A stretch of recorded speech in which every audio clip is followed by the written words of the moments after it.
All of you have some interest or the other, or following this caste and then politics. I'm just we'll just kind of today I'll speak for a bit, and then afterwards hopefully we'll have a better discussion than what I speak actually. Since we're all following and investing our energies into this caste question for a bit of time and all that. So in 2012, basically, just before assembly elections in Uttar Pradesh, at that point of time, then incumbent chief minister, Ms. Mayawati of the Bahujan Samaj Party, announced her party's list of candidates. In her announcement, she did not bother to name the individual contestants. Instead, she chose to break up the party slate in terms of its caste and the religious composition. What she said, like 85 SC candidates, 113 OBC candidates, and 85 religious minorities, primarily Muslim religious minorities, and 117 upper castes, of which 74 candidates come from this Brahmin background, and then 33 candidates from Thakur background. Now, this was an example of how caste, as a political construct, has evolved in modern India. Now, this was also a validation of what Lloyd and Susan Rudolph had so persistently written about this caste and politics over 6 decades ago. Within the new context of political democracy, I'm just kind of quoting from here from Rudolph, caste remains a central event of Indian society, even while adapting itself to the values and methods of democratic politics. They further added that it was the chief means, caste is the chief means, by which the Indian mass electorate had been attached to the process of democratic politics. So, the inevitable relationship, inalienable relationship between caste and politics, in a way, and then furthering the democratic process. They're trying to kind of explain the importance or significance of caste in the politics. Now, this formed part of a larger thesis of their book, Rudolph's book, The Modernity of Tradition, where they argued against the prevailing academic wisdom, this tradition as represented by structures like caste and the modernity were not radically contradictory, and that they could infiltrate and transform each other. At that point of the Nehruvian state's idea is that as modernity crops in, as the progress, industrialization, all that, the traditional idea of caste would disappear. In fact, that did not happen and all that, right? So, in this lecture, what I would like to discuss, why caste and not the caste associations, Rudolph's idea. The caste very much remains a relevant category to analyze Indian democracy by looking at two things.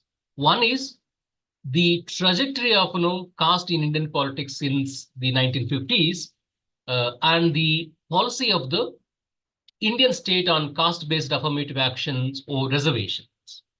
Yeah, these are the two categories through which I want to kind of explain the way the caste and then the politics in Indian democracy. Now, it must be remembered that at the time of this, Rudolph wrote this article, Modernity and Tradition, in the Pacific Affairs. The consensus among Indian elites of the Nehruvian bent of mind was that caste was retrograde institution, right? That needed to be consigned to the dustbin of history as quickly as possible.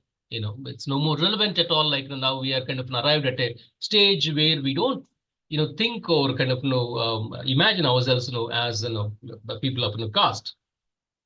The only identity was kind of, Indian identity as such. Now, the claim by the Rudolphs that caste would be a central feature of Indian politics in the foreseeable future was not entirely new, of course. The sociologist M.N. Srinivas had a few years earlier pointed out, I'm going to quote here, caste is so tactily and so completely accepted by all, including those who are most vocal in condemning it, that it is everywhere the unit of social action. People mobilize around this, caste. Newspapers of the time to recognize this reality. But what was new and controversial was the Rudolphs claim that caste, in the guise of caste associations, took on the form of voluntary associations, which were perhaps more truly indigenous assertions of liberties than the liberalism of the modern Indian middle classes. Now, however, it wasn't long before others developed the Rudolph's formulation. Though Rajni Kothari, in his introduction to an edited volume titled Caste in Indian Politics, disagreed with the Rudolphs that caste was a political force in contemporary India. Rajni Kothari actually disagreed on that. In fact, the Rudolphs did not say that it was primary force on a force in Indian politics, but it had absorbed and synthesized some of the new democratic values. That's their insistence on that. The Rajni Kothari, he drew on their arguments to conclude it is not politics that gets caste ridden, it is caste that gets politicized. Okay, it's the politicization of caste is taking place rather than kind of politics are not caste ridden as such. Now, what was evident even then was that though caste associations were widespread in India, particularly in South, which had a long history of non-Brahmin movements, representing a cluster of similarly positioned jatis, this was foreshadowed by the Rudolphs with regard to the Vanayars in Tamil Nadu and the Rajputs and Jats in Rajasthan and so on and so forth. This consolidation of jatis for political purposes was explained by Kothari through the concept of caste federation, which referred to a grouping together of a number of distinct endogamous groups into a single organization for common object. That's the point. Now, later, in the 1970s, this process came to fruition and caste associations became increasingly obsolete due to cross-caste alliances and the statewide political machines, as well as the tendency of caste associations to evolve into a caste party.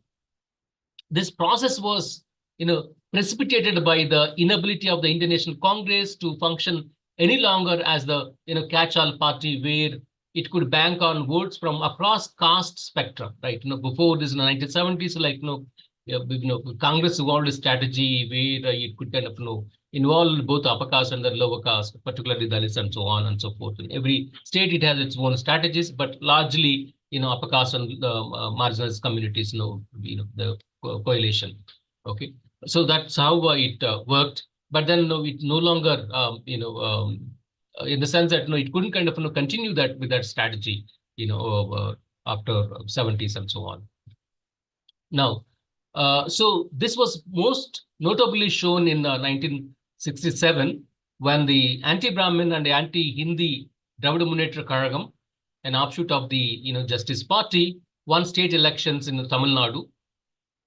The same year in Uttar Pradesh and Bharatiya Kranti Dal, which had evolved from All India Jat Mahasabha formed by Jat leader Charan Singh, edged out the Congress for the first time in the state by cobbling together a coalition of cultivating castes, which was dubbed as Azagar, AJGAR, an acronym standing for Ahirs or Yadavas, Jats, Gujars, and Rajputs, right? Basically. Now, subsequently, Dalits too gravitated away from the Congress in the Hindi heartland with the formation of parties like the BSP, which successfully captured the Dalit vote, unlike its predecessors like the Scheduled Caste Federation and later Republican Party of India. I'm sure like the majority of you knew that both these political formations were kind of founded by none other than Dr. B.R. Ambedkar. Now, in addition to these strategies of political parties, the Indian state policy on caste was also absolutely critical in contributing to the persistence and consolidation of caste identities in post-independence politics. I'm sure, like many of you might agree with me or might not agree with me. We will have some conversation at a later stage. While some people might say that reservation actually kind of consolidated the caste identities. Some other people might say that without this reservations, how are you going to help facilitate the empowerment of marginalized communities? That's kind of a debatable question. There's no. It's continuing to kind of we will continue to have this discussion now or later stage also.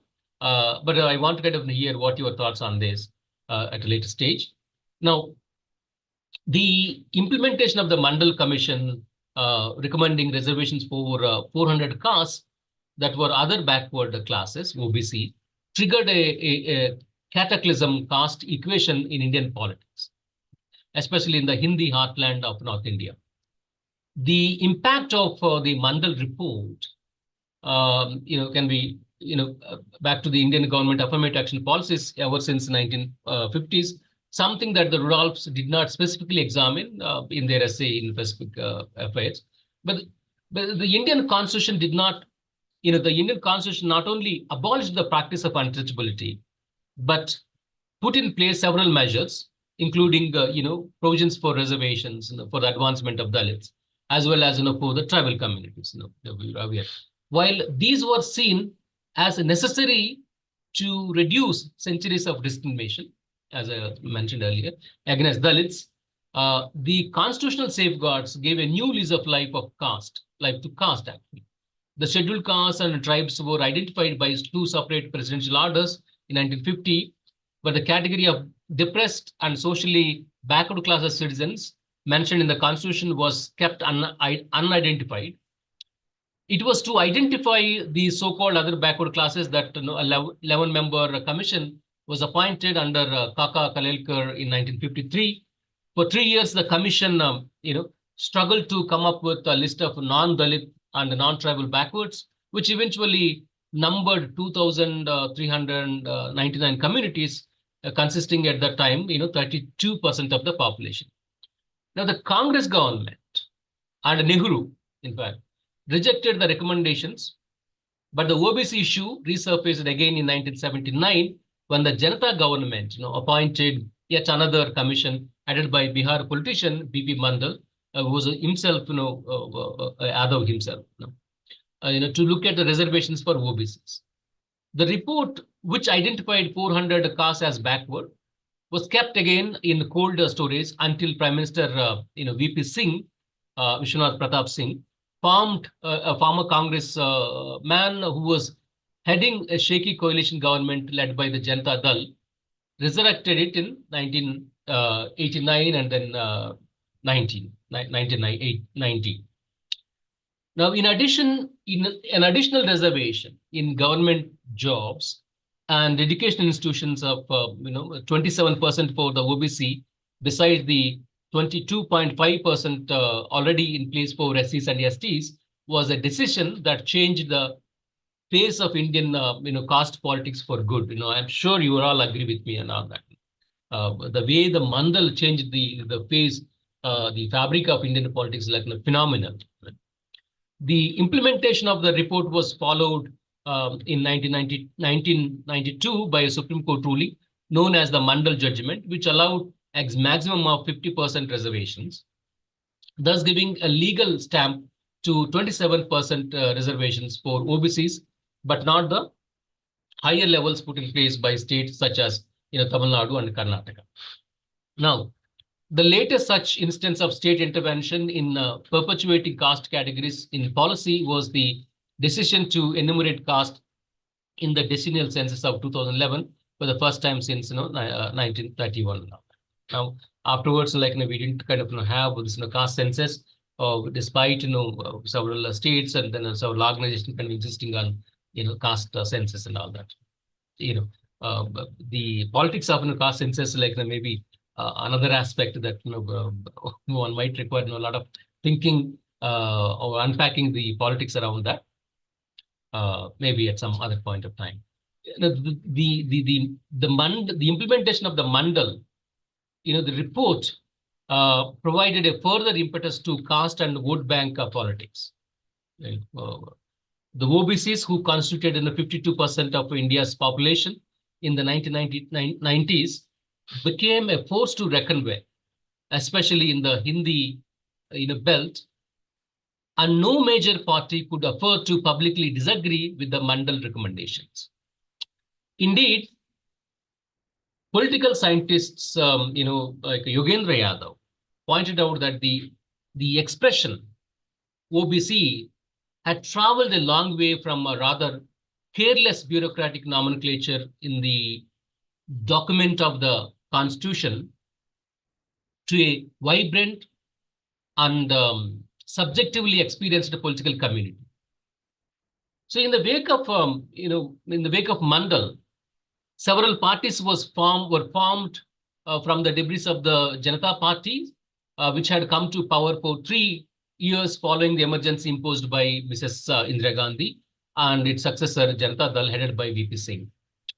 The two most important leaders to emerge out of the Mandal-inspired caste churn were Mulayam Singh, originally a comrade of Charan Singh and later part of the Janata Dal, who founded Samajwadi Party in 1992 and became Chief Minister of Uttar Pradesh in 1994.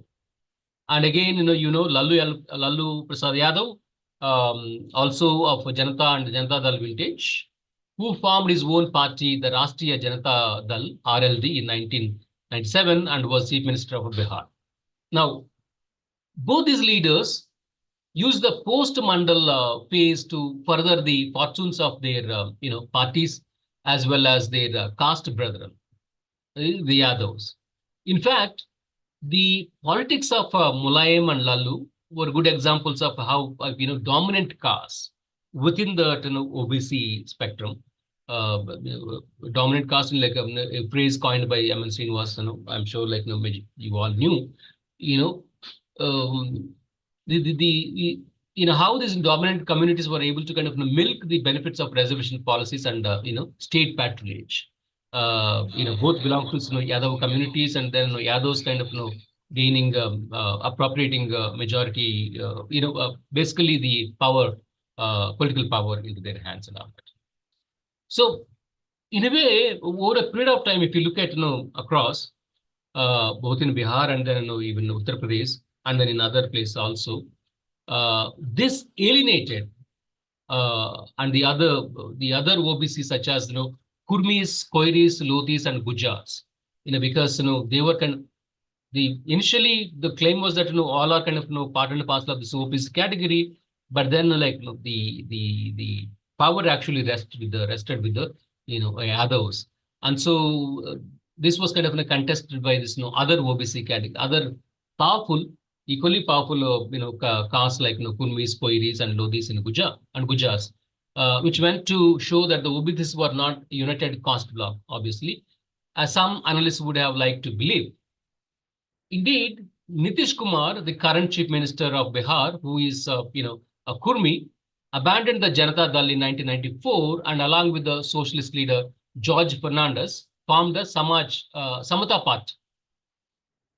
This point to an important aspect of the nature of caste politics. It's very difficult to sustain caste bloc, because of the intense competition between the jatis, right? I mean, although we like to kind of see this, as OBC as a one block, and SCs as one block, STs as kind of another block, and then upper caste as one block. But then these are difficult to sustain, in the longer run. I mean, momentarily, for some objectives like, these, caste blocks, castes within the, certain blocks might have come together and then, able to kind of, wrest the political power.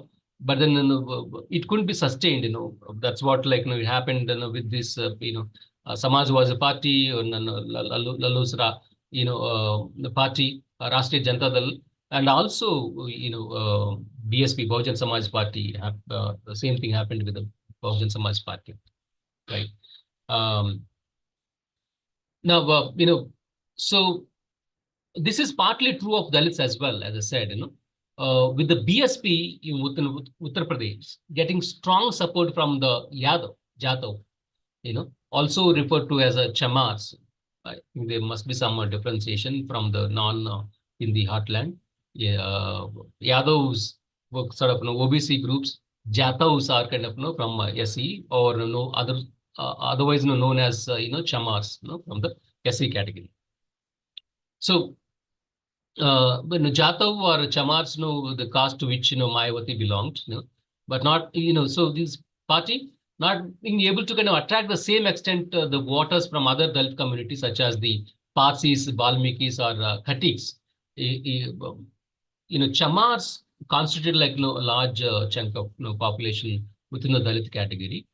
But of course, the other, not so in terms of, like, population, but then, equally powerful within the Dalit category. This is the Parsis, Balmikis, or Khatiks, but they were not kind of, taken into consideration at all, or kind of, whatever the, it was only nominal recognition or nominal representation. They were not kind of, really kind of, taken into the heart of this, power politics, actually. So the complex nature of the OBC category, as well as, is also borne out by this, the inability of the parties like the Samajwadi or RJD to attack the most marginalized among the OBCs, who are also known as the most backward castes, MBCs, right? In fact, it is the BSP which has, since the in the late 1990s, aggressively wooed the MBCs, who have more in common with Dalits than better of other of, Yadavs or Kurmis, the marginalized community, most backward castes, MBCs. Caste-based reservations have increasingly resulted in an invention of the concept of Sanskritization, efforts by a low caste to move up the hierarchy by adopting the rituals and customs of higher caste, with caste now fiercely competing to claim the label of backward or SCs and STs, which comes with the benefit of government quotas. The most recent such instance was the widespread and violent agitation by the Gujars, who are classified OBCs in Rajasthan, demanding ST status. And I'm sure, like, you were aware that, in several states, actually, for example, for the, competing for this, OBC status, right? We have seen that, Patils in Gujarat, and then, even Marathas in Maharashtra, for, they're making claims for, they've been, protesting, and then, demanding for placing them kind of, recognize them as a OBC category, so that they can kind of, give, have reservations, all that. Now, so the Jats of Haryana and Uttar Pradesh too have begun their own agitation demanding OBC status, which has already been granted to their caste brethren in Rajasthan, going to show how the different caste categories put in place by the government have become arenas for intense, contestation. That we could able to see that, throughout now. More and more categories are kind of, demanding. In Andhra Pradesh, where I kind of, come from, there is Kapu community. This guy Pawan Kalyan's caste. They have been kind of, arguing for or mobilizing for, reservations, placing them in the OBC category. But of course, one of the interest in demanding for this OBC category, one, obviously, reservation facilities. There are also kind of, the idea that a large population as a block available there, So if you kind of access that into that group, you'd be able to kind of get the support of other communities within that OBC block. And that's kind of idea. So I mean, both reservations as well as political power. I think that's kind of driving these communities like to demand for this OBC category. I mean, that's my reading. But if you have other ideas, I am very happy to kind of hear from you. Okay. Now, this is kind of happened in the 1990s, and then all that since this late 2000s onwards, what we see completely different and all that. And now this BJP is 3 terms. A lot of people might be thinking that there's the end of caste politics and all that, because now Hindutva, Hindu nationalism, and the people are not really interested in kind of organizing or mobilizing around this caste.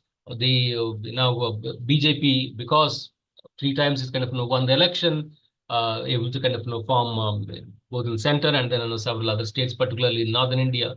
So people kind of began to think death of caste in Indian politics, or religious identity trumped over these caste identity and so on and so forth. Okay, now.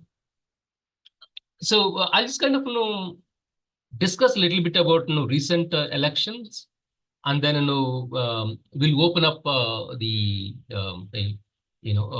forum for larger discussion. Yeah, I also would like to kind of discuss, if time permits, in during the conversations. And I also would like to kind of the recent Supreme Court verdict on reservations for the Dalits, and then how that is actually kind of working out in some sort of caste. On that we can have some sort of a discussion now. So in the recently concluded elections, the resounding victory of Narendra Modi and the Bharatiya Janata Party has delivered a major setback to the caste-based political parties, India's heartland in North India. So particularly the Samajwadi Party and then Bahujan Samaj Party in Uttar Pradesh and the Rashtriya Janata Dal in Bihar. That's kind of seriously affected. These parties are kind of thrived on this caste mobilizations, caste identities right now. Now with BJP insisting on this in the national identity rather than Jati identities. Now so these parties, the Bahujan Samaj Party, Samajwadi Party, or RLD, which have shaped the Indian politics for over 3 decades, faced a strong challenge from the BJP's sweeping nationalistic campaign, led by Prime Minister Modi, which overpowered traditional caste alignments and the political calculations in the Hindi-speaking regions. Primarily, I mean, Mayawati has her own calculations, Samajwadi Party has her own calculation, all that. They thought that they could kind of able to mobilize, still continue to mobilize, but that didn't work out. I mean, obviously we've been witnessing that. That now, so the BJP successful strategy secured its dominance in 2 critical states with combined 120 seats in parliament, both Bihar and Uttar Pradesh. In Uttar Pradesh, the BJP-led National Democratic Alliance (NDA) claimed 64 out of 80 seats, defeating a powerful alliance between the SP and BSP. And then in Bihar, the NDA won 39 out of 40 seats, outperforming the United Progressive Alliance coalition. Together, these victories accounted for nearly 29% of the NDA's total seats in the Lok Sabha. Now, this outcome has sparked debate on the future of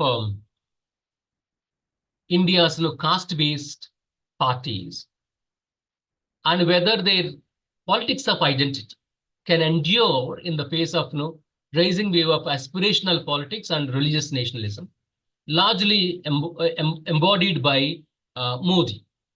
Now, does the BJP success actually signal the decline of, caste-driven mobilization in favor of social justice? Okay.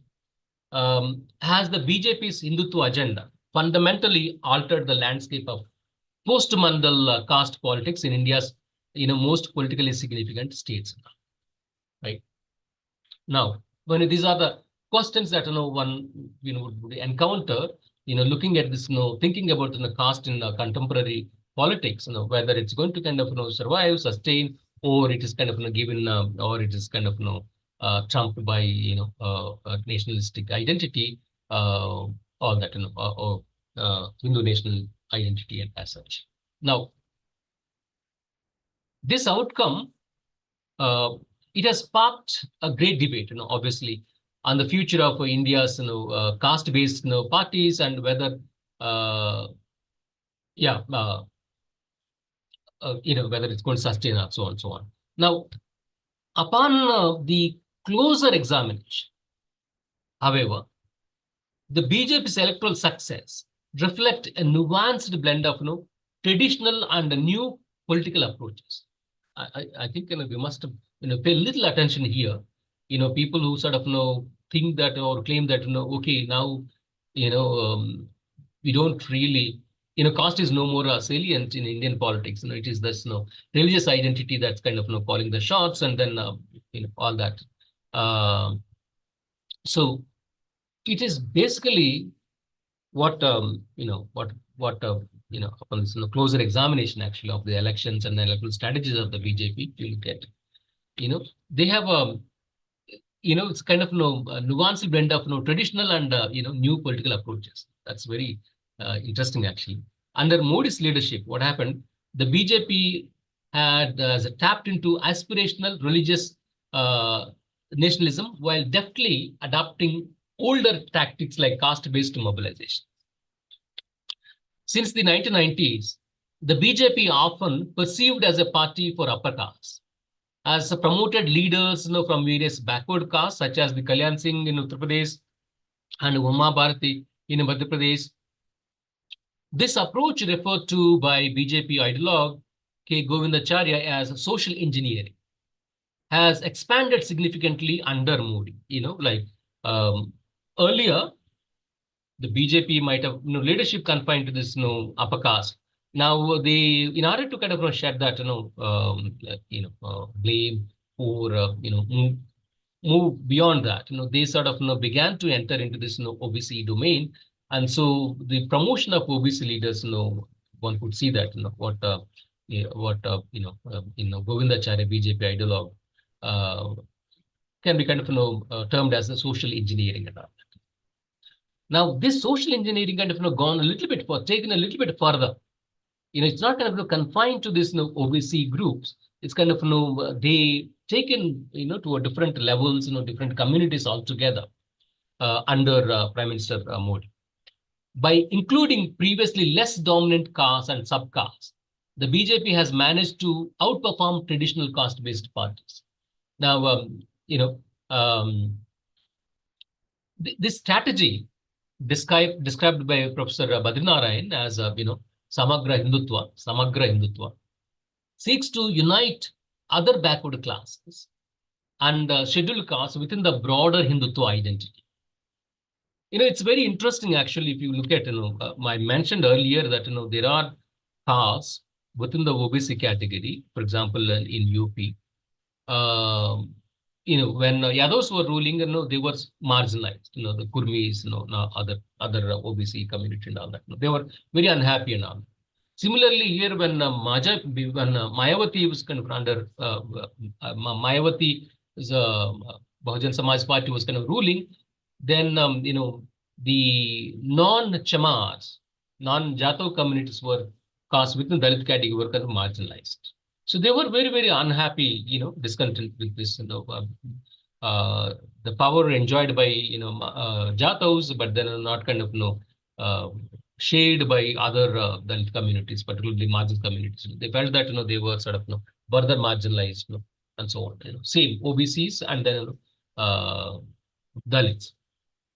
So, therefore, what we see for the last 15, early 2000 onwards, we could see that the BJP actually could reach out to these those communities which were kind of alienated from this Mulayam Singh Yadav's Samajwadi Party and then Mayawati's BJP. They sort of try to bring those communities into its fold, BJP. And that strategy actually, I mean, if you sort of think about it, like it followed various ways to reach out to these communities. Each each community, I mean, with each community, it has kind of has its own strategies. But overall, BJP try to enter, because bank upon or upon this discontent, like what they had with other with the ruling castes or communities. Basically, Yadav's there, and then Mayawati's Jatis. Yeah. So the BJP's success actually lies in its ability to form a social alliance that incorporate electorally significant castes and subcaste, thus expanding its social reach and political influence. Modi's portrayal as an OBC leader has further strengthened the BJP's appeal across diverse communities in the heartland, particularly among caste dissatisfied with the dominant positions of Yadavs and Jatos within the OBC and Dalit groups, respectively, as I mentioned. So in Uttar Pradesh, the SP-BSP alliance led by Akhilesh Yadav and Mayawati sought to consolidate their core voters basis among the Yadavs, Muslims and Jatos, Dalits to counter the BJP and influence, not now, but then prior in earlier elections and all that. So despite their combined voter share, predicting strong results for the Mahagathbandhan, Grand Alliance and all that, Grand Coalition, the BJP's micro-targeted alliances with the non-Yadav OBCs, most backward castes and non-Jato Dalits undercut Mayawati's once dominant Dalit support. In contrast, Bihar's elections primarily saw a face-off between the NDA, which included the BJP Janata Dal and the Lok Janashakti Party, and the UPA led by RJD, Congress, and several smaller parties representing various backward castes and minorities. The absence of RJD's charismatic leader, Lalu Prasad Yadav, weakened the coalition appeal, obviously. Despite strong caste-based coalition, the NDA, earlier actually won decisively with 53% of the vote, with support, across upper caste, Kurmis and Dalits and all. Nitish Kumar's policies for the most backward classes, castes further, cemented the NDA's hold in Bihar. NDA is like now the partnership now. Far from ending caste-based politics,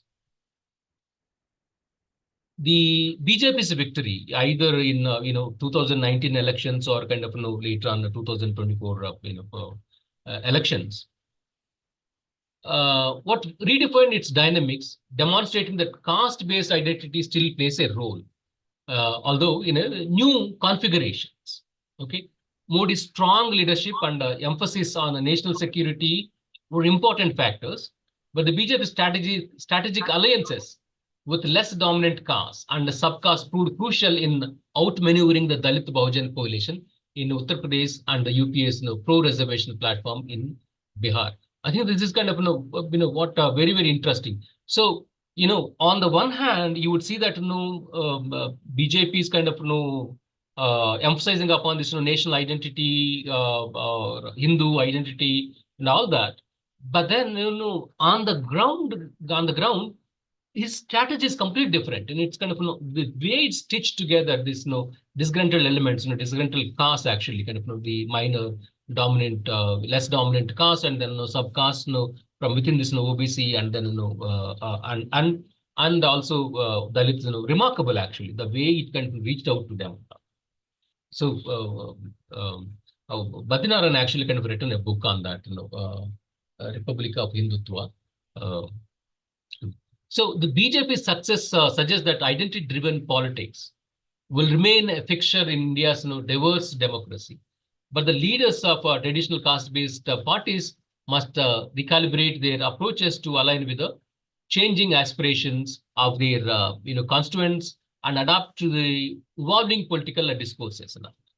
Now, I just wanted to kind of say just two sentences before I conclude that basically though caste consciousness seen in terms of ritual purity and pollution, these, I mean, it's there, it's still persisting in certain pockets, and then in everyday life that's there, and it's not completely kind of although people you would like to kind of claim that these the ideas of ritual purity and then pollution as kind of eroding. I mean, yes, and to a large extent, but then still we could see that. But however, there's a tremendous transformation have taken place. Because I mean, in the sense that why I'm saying that it's still there, because it's not kind of really apparent, right? When we see ads for marriages in newspapers, right? Which spelled out caste and gotra, clan or family requirements in great detail, right? So when you're looking for a bride or bridegroom, from the newspapers you would understand that this kind of caste is kind of in traditional way very much alive and then kicking, but at the same time other the idea of pollution and keeping untouchables outside and all that. There's some structural changes that are happening, ideologically also, but in a way. But the Indian politics are not going to give up on caste politics, in the sense that caste is going to kind of play a major role. With national, of course, national identity or Hindu national identity as such, but still caste is kind of very much a force to reckon with Indian politics. Yeah, that's all I wanted to say. And then I would like to kind of open up for a discussion. I know, like I'll stopped just 15 minutes earlier, but then it would be nice actually kind of see what you guys kind of think, and then whether you would agree with me whatever I said, or you have any other points. I would be very happy to kind of take forward the discussion. Sir, good morning. Good morning, sir. I'm Robert Rodriguez from Brahma Udupi, affiliated to Mangalore University. Sir, we are talking about caste politics since decades together, sir. I mean, unless we overcome from this caste politics, thinking about a world power or a developed country, it's going to be a hard nut to bite. I mean, how many, how we can overcome from this mean-minded mindset, sir? Of course, we have to think about social justice and all that. But when it comes to politics of India, that plays a very vital role even today. And real issues are sidelined. So how we can overcome, sir? Still, we are going hang up with the same, mindset or something like that. Well, anybody would like to respond to that question, guys? Yeah. Sir, I feel that it is very difficult to come out of caste and until the caste politics is played, and vice versa. So I'm coming from the state of Tamil Nadu. We have a lot of political parties in the name of caste that starts, and I think politicians play a major role in manipulating the mindset. But I think generally also, even when there is no political party that is caste based, the candidates that they field in certain areas, they are very conscious that they field only people who belong to that particular caste from whichever political party they come from. So I think it's vice versa, that people also support caste politics and politicians manipulate it with the people. That's my opinion on it, sir. Thank you, Dr. Mali. Yeah. Any other responses?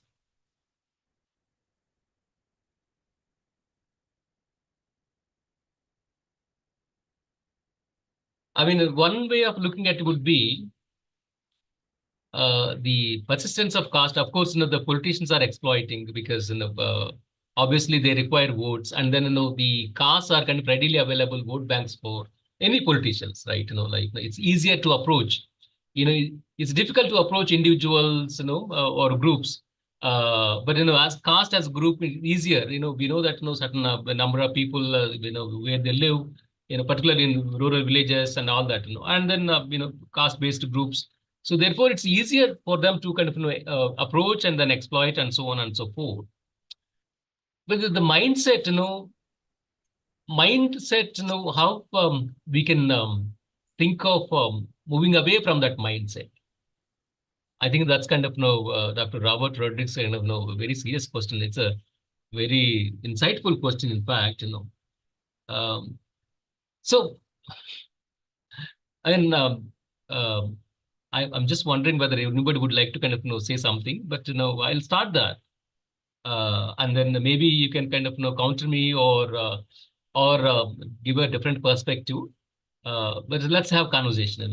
I think, sir, my idea is that obviously caste and religion, caste is embedded in religion, right? Caste comes Hindu religion as such. So you cannot kind of can you kind of have Hinduism without caste? That's kind of one question.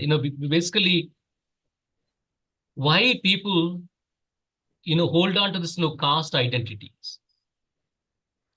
So one way of looking at it is basically, of course, all that, this, it works for them, upper caste, because it gives them certain identity, social status, superiority status, and all that, the superior outlook, approach, and all that, and then facilitate their, development or dominance and all that. That's there. But also there is a religious perspective, right?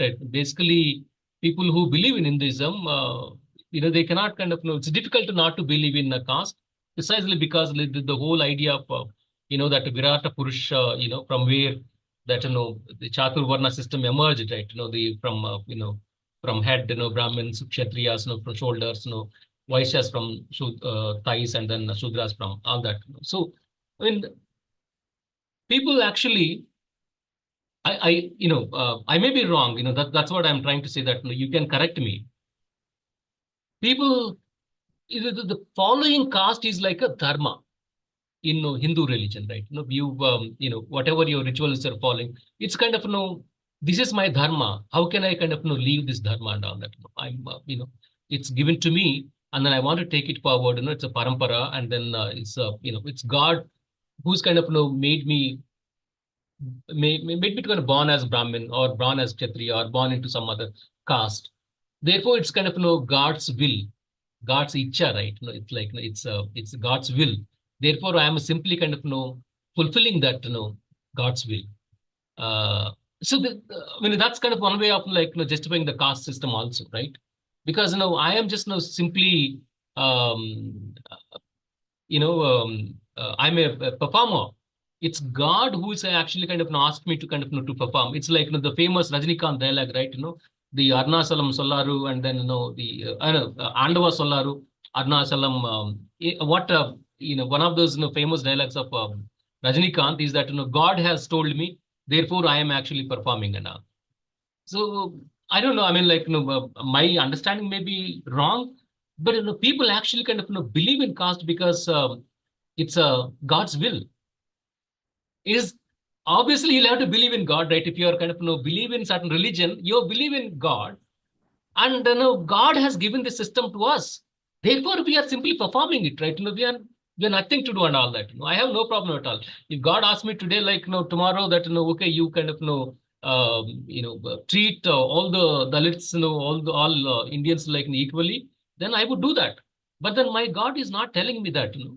God has given me this caste structure, placed me kind of above them. Therefore, I have to kind of perform that. That's one way of looking at it. Apart from this, what you call the politicians exploiting the caste, but the consciousness, where it is coming from, this, why we are kind of holding on to this caste identities and all that. That's the dharma. That's in the consciousness, religion that's kind of giving the identity, all that. It's so difficult to kind of give up, right? Because you're born with that, that identity. You're born with that identity. See somebody suddenly kind of say that you are no more a Brahmin and all that. How would they respond to that? Or suddenly someone say that oh, you are no more kind of Dalit, in fact, if you are no more Dalit and all that. I mean, even Dalits also kind of, hold on to their caste interest, like within that, larger Dalit block and all that, we have this, different caste and all that. And they very happily kind of, although day in and day out and they talk about annihilation of caste and Ambedkar Zindabad, but still they hold on to their caste identities. I think everywhere, everybody, in fact, like, in a way, following the same trend and all that, despite, saying that, we don't really believe in caste. Can I add? Yeah, please.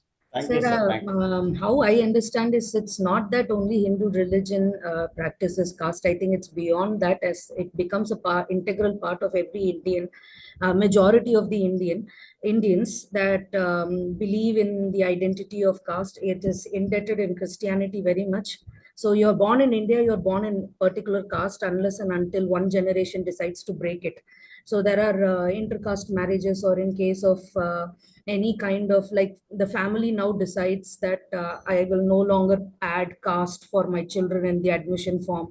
Maybe these are scenarios where such things, where we can break caste system as such. Otherwise, I think it's in the blood and becomes very difficult, as you say. Even when they look for bride or groom, the advertisements, and it's very surprising that we also advertise nowadays from Bharat matrimony. Now it has become caste matrimony advertisements that come.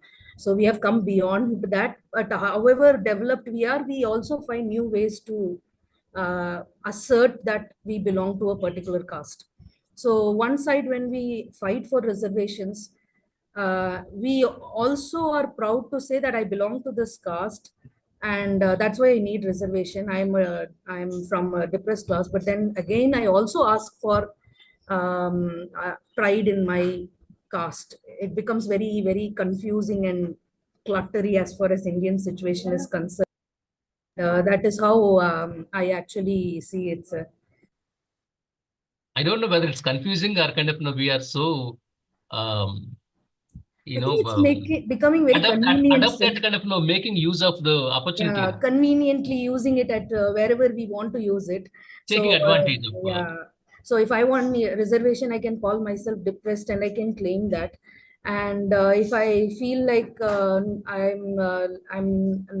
also, at the same time, in my society, I try to say that I have come up in my society from a different caste. It's like conveniencingly using the caste identity is how I understand today, is what has become. Answer my question. I have two questions. One is, which you yourself said it on reservation. If not reservation based on caste, I don't think reservation on merit will work, but can reservation on economic basis can work.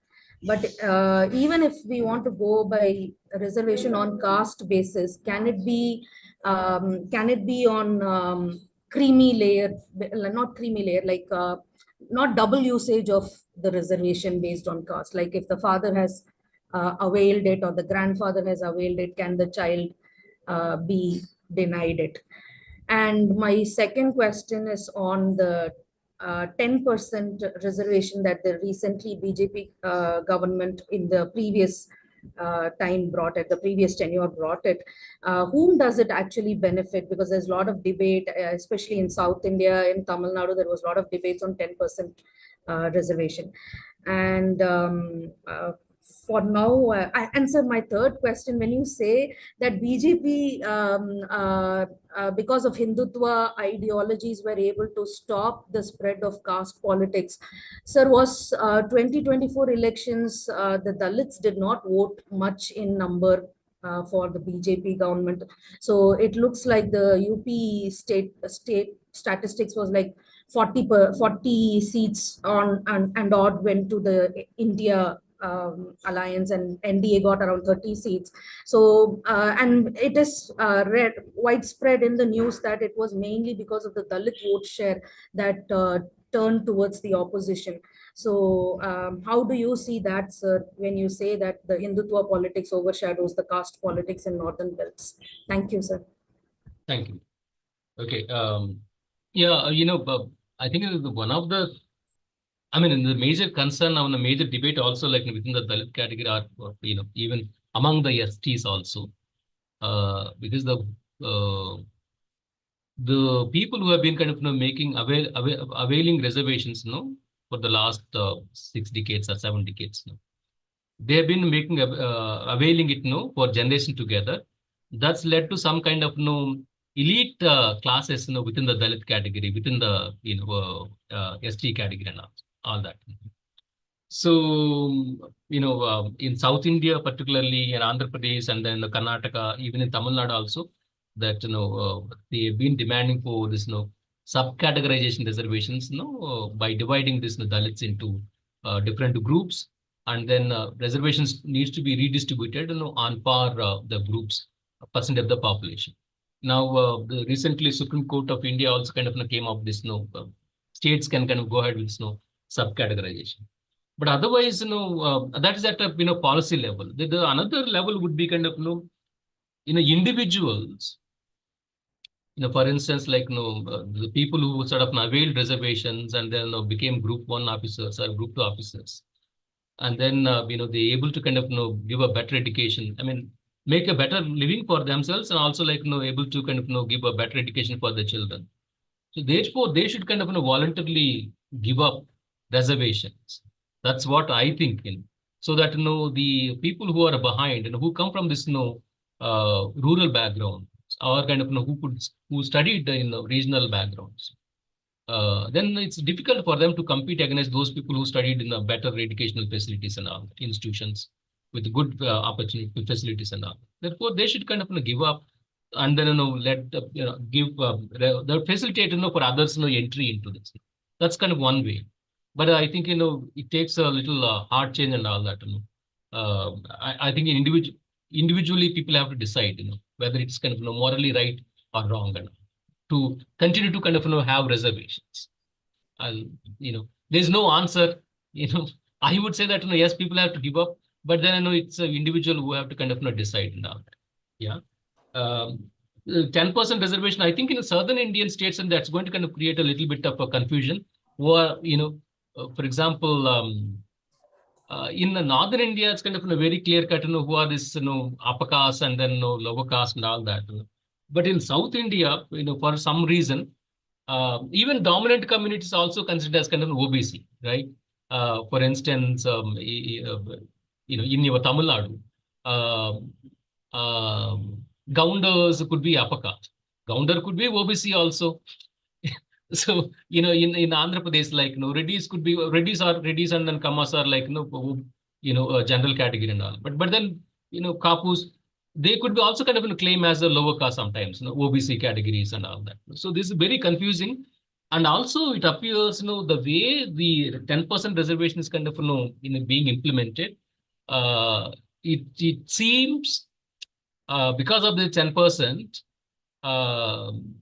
so there is a disparity in the sense that, with less marks, they could kind of with less than like SCs and STs, the OBCs, the upper caste candidates could actually kind of get the jobs and all. There's recently in a Telugu newspaper published with the details and all that, how the upper caste with less marks actually because of the 10% quota and all could get into that and all that. So I think there must be, I mean, I think poor people are there, people are not able to access, and then reservations kind of must be given. Yeah, fine. But ensure that some sort of standards also. Just don't give reservations opportunities just because like they belong to certain caste. Some system has to run right. If you give kind of people who got 10 marks or 15 marks and all, I think that's right. I mean, in the sense that we will have to kind of wait and see how this, the policies kind of being implemented at the grassroots level. But now there's a little confusion, man. Not little, but a great confusion. Like who constitutes an upper caste sometimes? Like who can claim the reservations under this EWs, yes, economic weaker sections and all that, all that. So particularly from South India, I guess, in my understanding. BSP, I mean, what I'm trying to say that BJP, I mean, of course, now they have also realized, some Dalits actually earlier, as I said, sub-caste the marginalized Dalit caste actually went ahead and then like supported, BJP in the first two elections, because like, the way they approached them, that, you know, I'll tell you an example. For example, like, BSP, the Jatavs, Chamats would not go into this, mohallas of, Balmikis, let us say, by people who work in a toilets and clean. Yeah. As scavengers, they would not go to their mohallas. They don't. Although in the in the political meeting, they will say that all are kind of brethren. We all kind of fight against caste injustice and all that. They themselves actually chamas themselves practice casteism against these Balmikis and all that. They would not go. But BJP, on the other hand, RSS workers actually kind of, they gone into these mohallas, these lower caste, marginalized communities and all that, embraced them, like started kind of giving them some school, setting up little bit of like a puja prayer spots, and also giving them every day preaching about nationalism, how they're all part and parcel of Hindu religion and all that. So we are all brothers and sisters. Like there's no discrimination between you and all that. So with the outreaching programs, the BJP is able to kind of manage. And because chamars are not going to these non-chamar localities, whereas upper caste actually coming to this non-chamars localities. Obviously, they felt that they felt very good with that approach, and that is kind of translated into votes. But obviously, over a period of time, people also realize that this is not going to kind of fetch us any material interest. In fact, all the time we will only kind of seen as a vote banks rather than kind of so no jobs, no material improvements. So therefore, they also like now seeing the other side of the picture. Then they're kind of moving ahead. This Congress, opposition parties and all that. That you would see that. Right? My point is that how the BJP was kind of managed kind of in the first two elections. The lower marginalized communities, but they also seen the what happened then with that, and because now they're all affected. Promises are made but not delivered. Therefore, how long one can also wait and all. They're kind of moving away, and that is actually explains why they moved out and all. So the idea of social engineering did not work because in the face of lack of materiality, then obviously they'll have to move away from. That's what happening. Yeah. Yeah, I have one doubt, sir. This is Dr. Manipalli Gundala from Nehu. So whenever we are observing into the Indian society, we are observing into the marginalizing by caste or the religion. By being the intellectuals of the society, no one has thinking about society into whole. See, actually who are coming from a particular area, either they are becoming the prime ministers or the presidents, that's a different story. But the concentration going on, where they are coming from, that's become the big issue. See, once upon a time, and this area, the eastern part of India, we used to observe the Bengalis are highly intellectual, where the freedom movement led by the ideologies of the Bengal, the Renaissance was started there, and it's attributed to the entire country. Country were awakened by these Bengalis ideologies. But where the Bengalis going nowadays, there is no way to attributing the present kind of idea to the Bengal, how the Bengal was witnessed once upon a time, the awakening of the society.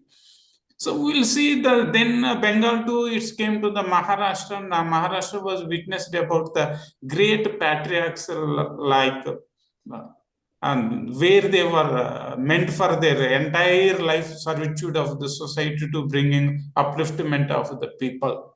in Indian society. And we will see the nowadays, and wherever the political dimension used to occur in India, that is the based on the reason. Where the country is going on, if every person is thinking about their region, their community, what about the country into a whole? Country to a whole means like from which country, which point of view, sir? I'm just trying to understand. Any point of view, either the base of where the country is leading by the political ideas. Even though, and every party had its own identity by the caste, by the creed, by the color, by the religion, by the local feelings, and wherever we will see the society is compartmentalizing everywhere. The country into a small pieces, but no leader is thinking about country into whole. This is my country, these are my people, and country into the whole aspects into the past present. No one has this kind of idea. And how these political leaders and these political ideas making country into compartmentalizing, how these people lead their country into greater past.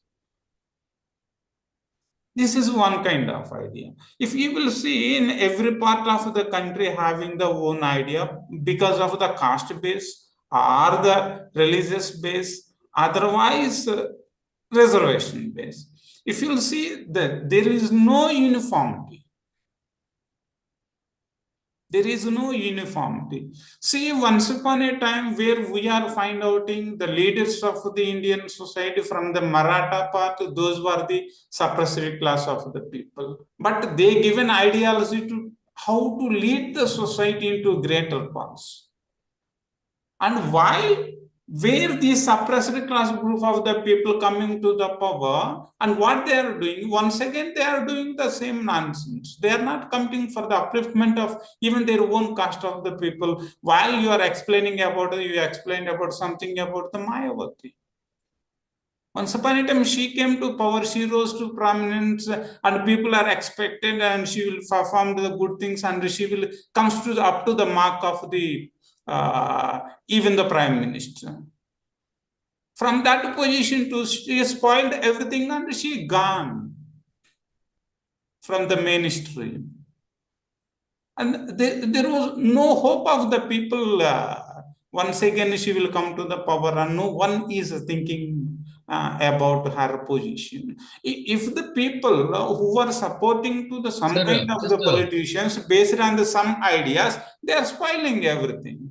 Yeah, Dr. Manipal, I just wanted to understand, like, so how do we overcome all these, parochial identities, in the sense like caste-based, religious-based, regional-based, and then like, be Indian, think India as a one identity, and then I think Indians as kind of one